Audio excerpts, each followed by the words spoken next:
नमस्कार दोस्तों, हम 10th क्लास की विज्ञान विषय को लेकर चल रहे थे और आज की कक्षा में हम अध्ययन करेंगे दैनिक जीवन में रासायनिक पदार्थ। दैनिक जीवन में रासायनिक पदार्थ, और ये रासायनिक पदार्थ जो महत्वपूर्ण अपन काम में लेते रहते हैं अपने घरेलू कार्यों के अंदर, भोजन में है, कई प्रकार से दवाइयों के अंदर है, उन सभी रासायनिक पदार्थों के बारे में अपन अध्ययन करेंगे डिटेल से। और अपना पहला जो आज का रासायनिक पदार्थ रहेगा वो रहेगा नमक। नमक, और इसका रासायनिक सूत्र होता है NaCl। क्या होता है? NaCl। NaCl आपको इसके नाम से पता चल गया होगा इसका रासायनिक नाम क्या होगा। Na किसका प्रतीक होता है? सोडियम का, और क्लोरीन Cl किसका होता है? क्लोरीन का। तो इसका रासायनिक नाम क्या हो जाएगा? Sodium chloride. क्या हो जाएगा? Sodium chloride.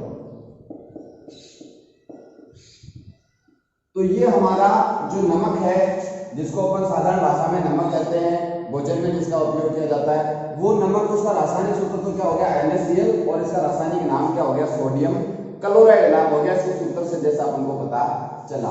मैं बात करूं नमक प्राप्त कहां से होता है, कैसे इसको बनाया जाता है। आप सबको पता है जो समुद्र का पानी होता है, या मैं जिसकी बात करूं खारे पानी, खारा पानी या समुद्र का जो पानी होता है, उस पानी को सुखा करके नमक प्राप्त किया जाता है। अपने पास में जैसे कुचामन है, सांबर है, नावा है, यहाँ पर नमक की बड़ी बड़ी फैक्ट्रियां, नमक बनाया जाता है। आपने देखा भी होगा, कई बार आप गए भी होंगे उधर, तो आपने उनको देख करके पता लगाया होगा कि बड़ी बड़ी क्यारियों के अंदर खारे पानी को इकट्ठा किया जाता है और उस पानी को सुखाया जाता है। वो पानी सूखने के बाद में उसमें जो नमक होता है वो पेंदे पर जमा हो जाता है, शेष बच जाता है, उस नमक को इकट्ठा करेंगे। अब देखो, आप सबको पता है कि ये तो नहीं कि खारे पानी में या समुद्र के लवणीय जल है समुद्र का, उसमें केवल नमक ही होगा, उसमें अनेक प्रकार के लवण होंगे। अर्थात इस NaCl के साथ में मैग्नीशियम क्लोराइड भी हो सकता है, MgCl2, magnesium chloride, calcium chloride, CaCl2, इनकी अशुद्धियां होती है। क्या होती है? अशुद्धियां। इन अशुद्धियों को अलग करने के लिए या शुद्ध नमक NaCl प्राप्त करने के लिए अपन को क्या करना पड़ेगा? इन अशुद्धियों को हटाना पड़ेगा। और इनको हटाने के लिए इस NaCl की बड़ी बड़ी टंकियां, इस NaCl का संतृप्त विलयन लेंगे। क्या करेंगे? संतृप्त विलयन, NaCl का संतृप्त विलयन लेंगे। और इस संतृप्त विलयन की बड़ी बड़ी टंकियों में अपन क्या करेंगे? यहां मैं लिख देता हूं, आप समझ जाएंगे। बड़ी बड़ी टंकियां, ठीक है, टंकियों में डालने के NaCl के संतृप्त विलयन को, और हाइड्रोजन क्लोराइड HCl गैस, यहां ध्यान रखना HCl अम्ल, अम्ल की बात नहीं कर रहा हूं मैं, यहां गैस की बात कर रहा हूं, हाइड्रोजन क्लोराइड। इस गैस को प्रवाहित करेंगे। इसमें जो सोडियम क्लोराइड के संतृप्त विलयन की बड़ी बड़ी टंकियां हैं, उनमें HCl गैस को, हाइड्रोजन क्लोराइड गैस को अपन क्या करेंगे? प्रवाहित करेंगे, जिससे क्या हो जाएगा? अपन को शुद्ध नमक प्राप्त हो जाएगा, शुद्ध NaCl। क्या बन जाएगा? शुद्ध NaCl। देखो, समुद्र के पानी में नमक के साथ में अन्य लवण भी होते हैं। ये NaCl भी लवण है, ये भी मैग्नीशियम क्लोराइड भी लवण है, कैल्शियम क्लोराइड भी लवण है। इनको अपने पिछली कक्षा में अध्ययन कर चुके हैं। तो ये लवण जो होते हैं ये समुद्र के जल में पाए जाते हैं। अपन को केवल क्या चाहिए? सोडियम क्लोराइड चाहिए, NaCl चाहिए। तो इनको हटाने के लिए अपन क्या करेंगे? बहुत ही महत्वपूर्ण बिंदु है ये, इस टॉपिक का बहुत ही महत्वपूर्ण बिंदु है कि सोडियम क्लोराइड को शुद्ध प्राप्त करने के लिए क्या करते हैं? NaCl की जो संतृप्त विलयन है उसकी बड़ी बड़ी टंकियों में अपन क्या कर देंगे? HCl गैस प्रोवाइड कर देंगे, हाइड्रोजन क्लोराइड गैस प्रोवाइड कर देंगे, तो क्या बन जाएगा? शुद्ध नमक प्राप्त हो जाता है। अब आपको पता होना चाहिए, नमक जो होता है वो लवण, अम्ल व क्षार का लवण होता है। और कैसा क्षार? बात करूं मैं प्रबल अम्ल, प्रबल अम्ल व प्रबल क्षार, इनका क्या होता है? लवण। और आप सबको पता है अम्ल भी प्रबल है, क्षार भी प्रबल है, तो बनने वाला लवण कैसा होगा? उदासीन होगा। कैसा होगा? उदासीन। यह अध्ययन हम पिछली कक्षा में कर चुके हैं। और इस लवण को बनाने के लिए, NaCl को बनाने के लिए आपको पता है अम्ल कौन सा लिया था हमने? HCl। कौन सा? HCl। ये प्रबल अम्ल है। और साथ में अपन ने क्षार लिया था NaOH, सोडियम हाइड्रोक्साइड। ये क्या है? क्षार। ये क्या है? अम्ल। इन दोनों को मिलाते हैं तो क्या बनता है? लवण व जल बनते हैं, NaCl। क्या बनेगा? NaCl। यहाँ सोडियम हाइड्रोक्साइड का तो सोडियम आ गया और हाइड्रोक्लोरिक जो अम्ल है उसका क्या आ गया? Cl आ गया। तो NaCl बन गया, साथ में क्या बचा? H2O। क्या बन गया? जल बन गया। अपन को क्या चाहिए था? नमक चाहिए था। तो इसको बनाने के लिए अपन प्रबल अम्ल व प्रबल क्षार HCl व NaOH को मिला करके भी अपन बना सकते हैं। और साथ में समुद्र का जो पानी होता है, समुद्र के पानी या खारे पानी को सुखाकर, समझ रहे हैं आप मेरी बात को? इन दो प्रकार की विधियों से नमक प्राप्त किया जाता है। नमक उदासीन है, इसका मतलब इसकी pH कितनी होगी?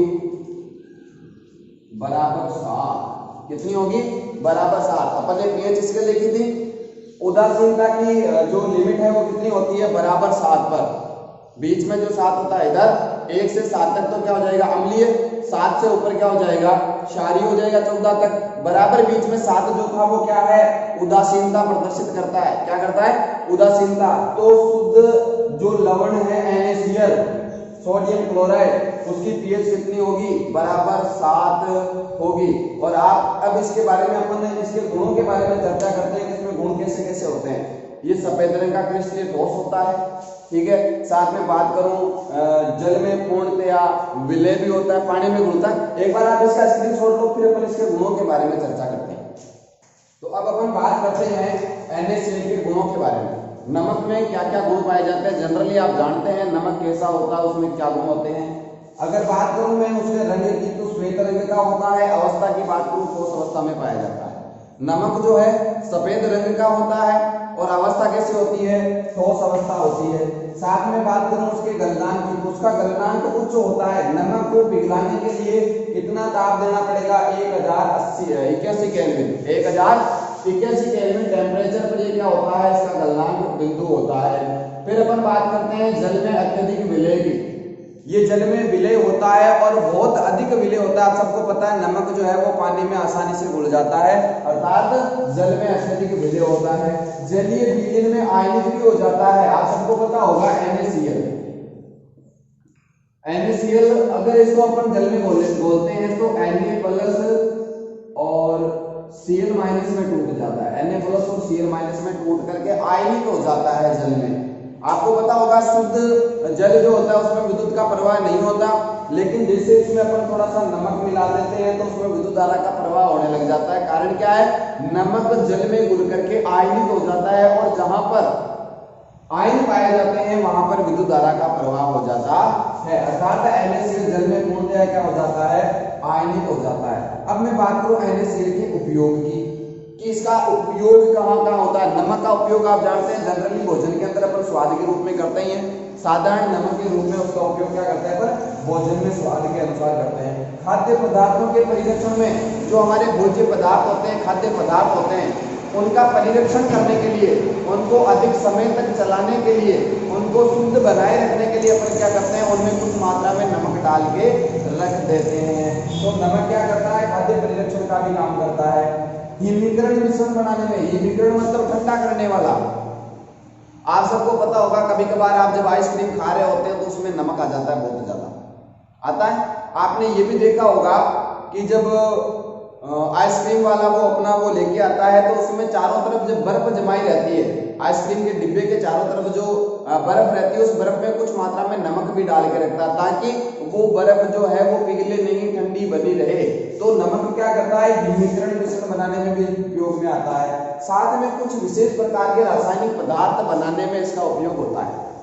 भोज्य पदार्थ बनाने में तो नमक का उपयोग होता ही होता है, टेस्ट के रूप में, स्वाद के रूप में, लेकिन साथ में इस नमक का उपयोग कुछ रासायनिक पदार्थ बनाने में भी किया जाता है। एक तो हो गया NaOH, सोडियम हाइड्रोक्साइड अपन इनके बारे में भी अभी आगे पढ़ेंगे आगे की कक्षा में कि जिस प्रकार अपने नमक पढ़ा उस प्रकार इनको भी पढ़ेंगे। तो इनको बनाने के लिए देखो याद रखना नमक का उपयोग किया जाता है। नमक के उपयोग से किसका निर्माण NaOH सोडियम हाइड्रोक्साइड के निर्माण में, ठीक है। Sodium carbonate Na2CO3 sodium carbonate बनाने में इसका उपयोग किया जाता है, किसका, नमक का। NaHCO3 sodium hydrogen carbonate, sodium carbonate sodium hydrogen carbonate, खाने का सोडा धोने का सोडा, दोनों के निर्माण में इस नमक का उपयोग किया जाता है NaCl का, ध्यान रखना। और साथ में व्यंजक चूर्ण जो है उसमें भी इस नमक का उपयोग किया जाता है बनाने में। तो इसका उपयोग हो गया ये साधारण नमक भोजन के रूप में, खाद्य परिरक्षण में, हिमीकरण मिश्रण बनाने में, sodium hydroxide sodium carbonate sodium hydrogen carbonate, व्यंजक चूर्ण आदि के निर्माण में इस NaCl का उपयोग किया जाता है। NaCl हो गया अपने कंप्लीट। नेक्स्ट अपन रासायनिक पदार्थ लेते हैं सोडियम हाइड्रोक्साइड NaOH। उससे पहले एक बार आप इसका स्क्रीनशॉट ले लीजिए। तो अब अपना जो नेक्स्ट बिंदु है वो रहेगा सोडियम हाइड्रोक्साइड NaOH। आपको इसके नाम से ही पता चल गया होगा, इसके रासायनिक सूत्र से पता चल गया होगा इसका नाम क्या है, और इसके रासायनिक नाम से पता चल जाता है इसका सूत्र क्या है। Na इसका प्रतीक है सोडियम का, O किसका, हाइड्रोजन का, सॉरी ऑक्सीजन का, और H किसका है, हाइड्रोजन का। तो क्या बन गया, sodium hydro oxide, sodium hydro oxide बन गया, ठीक है। और अगर इसका नाम दे दे तो आप पता लगा सकते हो, सोडियम लिखना है, हाइड्रोजन लिखना है, ऑक्सीजन लिखना है, जिससे क्या बन गया NaOH। अब इसको देखो कास्टिक सोडा भी अपन कह सकते हैं, कास्टिक सोडा, याद रखना। सोडियम हाइड्रोक्साइड का दूसरा नाम क्या है, कास्टिक सोडा भी इसको अपन कह देते हैं। और इसके निर्माण के लिए अपन इसके निर्माण की बात करते हैं, कैसे इसको बनाया जाता है। अभी मैंने आपको पिछली जो नमक के बारे में अपन अध्ययन किया था NaCl, उसका लास्ट उपयोग अपन ने क्या पढ़ा था, सोडियम हाइड्रोक्साइड के निर्माण में, सोडियम कार्बोनेट के, सोडियम हाइड्रोजन कार्बोनेट। इस प्रकार अपन NaOH को बनाने के लिए किसका उपयोग करेंगे, नमक का, NaCl का बनाने की विधि। बनाने के लिए क्या करेंगे अपन, NaCl लेंगे, क्या लेंगे, NaCl नमक। और इस नमक का क्या कराएंगे अपन, विद्युत अपघटन, NaCl के विद्युत अपघटन से, NaCl के विद्युत अपघटन से क्या बनाएंगे अपन, सोडियम हाइड्रोक्साइड का निर्माण करेंगे। चलो अपन करते हैं इसका विद्युत अपघटन NaCl।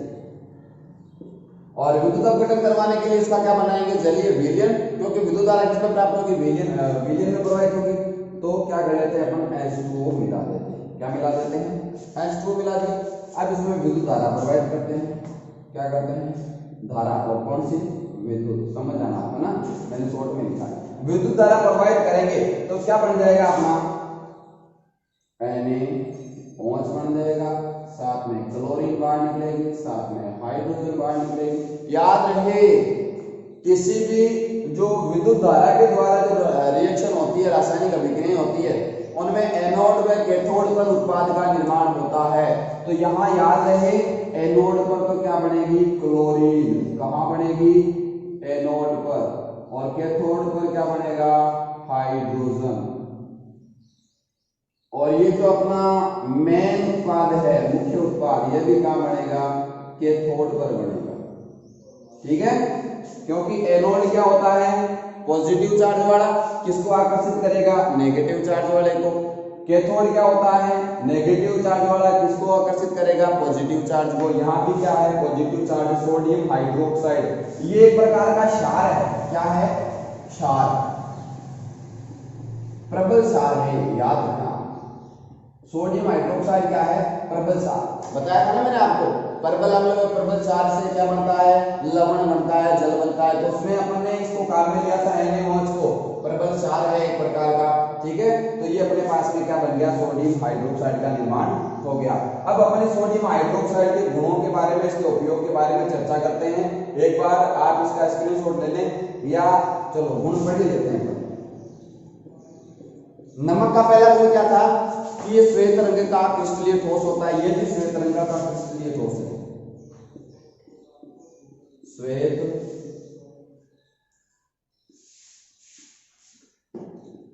क्रिस्टलीय ठोस, ठीक है। दूसरे गुण के बारे में अपन इसकी चर्चा करते हैं, जल में विलय, या अपन इसके गलनांक की बात कर लेते हैं।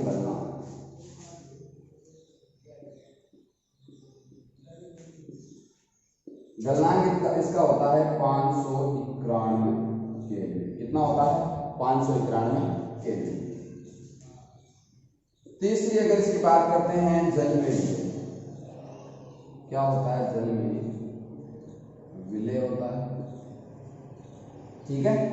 और चौथा अपन इसके बारे में चर्चा करते हैं, जल के बारे में अपन ने किया था कि ये पूर्णतया आयनित हो जाता है जलीय विलयन में, ये भी आयनित हो जाता है और क्या बनाएगा?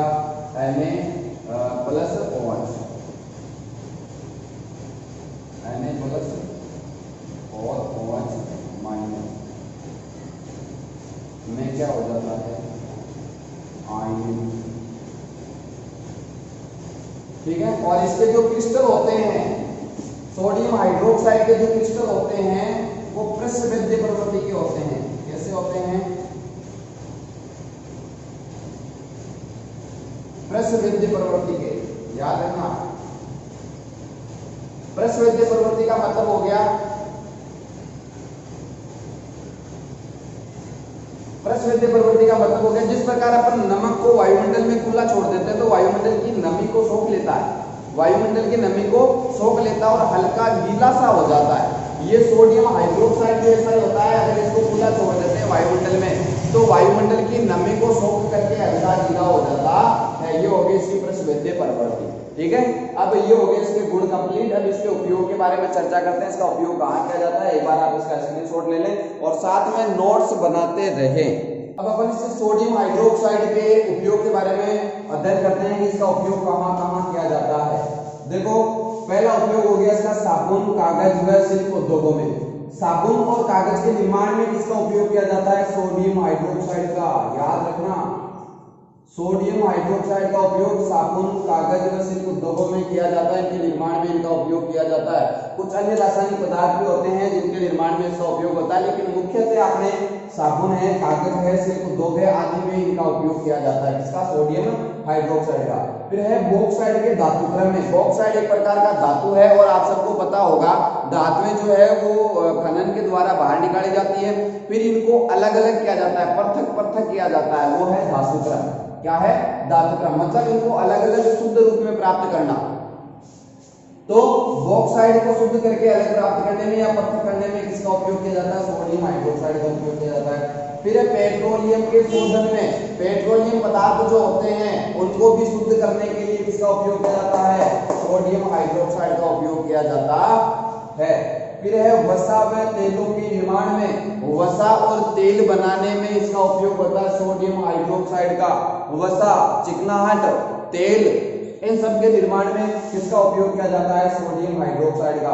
बोल दो कि सर तेल तो हमें वनस्पतियों से प्राप्त होता है, जैसे सरसों है, तिल है, मूंगफली है, सोयाबीन है। इनके अलावा रासायनिक प्रयोगों के द्वारा भी तेलों का निर्माण किया जाता है, तेल बनाए भी जाते हैं। उन तेलों के निर्माण में किसका प्रयोग किया जाता है? सोडियम हाइड्रोक्साइड का। और प्रयोगशाला अभिकर्मक के रूप में, देखो जितने भी रासायनिक पदार्थ हैं, मैं सभी की बात नहीं कर रहा, लेकिन लगभग सभी रासायनिक पदार्थ जो है वो प्रयोगशाला अभिकर्मक के रूप में काम में आते हैं। मतलब प्रयोगशालाओं में अभिकारकों के रूप में जिनके द्वारा अभिक्रिया की जाती है उसके रूप में इनका उपयोग किया जाता है। किसका? सोडियम हाइड्रोक्साइड का। मैक्सिमम रासायनिक पदार्थ जो है उन सभी का प्रयोगशाला अभिकर्मक के रूप में उपयोग किया जाता है।